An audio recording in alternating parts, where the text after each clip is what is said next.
তোমাদের কি ব্লাউজের বগলের নিচে, ব্লাউজের সামনের অংশে এবং ব্লাউজের পিছন পাটে বগলের নিচে এভাবেই ফুলে থাকে? তো চলো সমাধান করে দিই আমার এই 1 মিনিটের ভিডিওতে। প্রথমে দেখো 32 সাইজের একটা ব্লাউজ ড্রয়িং করলাম। এইখান থেকে 1 ইঞ্চি উঠিয়ে নিলাম আর্মহোলের জন্য। সুন্দর করে কিন্তু আমি এইখানে আর্মহোল শেপ বসিয়ে দিলাম। আমার এই ব্লাউজটার মধ্যে লাগবে 15 ইঞ্চি।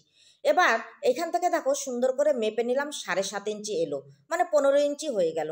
এইবার দেখো এইখানে আমি নামিয়েছিলাম বগল 6 ইঞ্চি। এবার যদি আমি এখানে 6.5 ইঞ্চি নামিয়ে নিই, নামানোর পরে দেখো এইখানে আমি 38 সাইজের মার্ক করলাম। 1 ইঞ্চি এইখান থেকে উঠে নেওয়ার পরে বগলের শেপ দিলাম। এবার মেপে দেখলাম এখানে এলো আমার 8 ইঞ্চি, মানে 1 ইঞ্চি বাড়তি হয়ে গেল। তাহলে এই 1 ইঞ্চি কোথায় যাবে? এই 1 ইঞ্চি আমাদের ওইখানটায় ফুলে উঠবে। তো এই ভিডিওটি যদি পরবর্তীতে দেখে দেখে করতে চাও তো তোমাদের টাইম লাইনে কিন্তু শেয়ার দিয়ে রাখবে। একইভাবে যে কোনো সাইজের জন্যই যখন বাড়তি বগল নেওয়া হবে তখনই ফুলে উঠবে। একইভাবে সামনের পাটের জন্য দেখো, যখন আমি কাটরির শিপ দেবো এইখান থেকে নামিয়ে নেব 2.5 ইঞ্চি। এইটা কিন্তু তালপাট শার্ট দেওয়ার আগে। এবার তালপাট শার্ট দিয়ে নিয়ে আমার 2.5 ইঞ্চি কোথায় এলো দেখো, এইখানে এলো।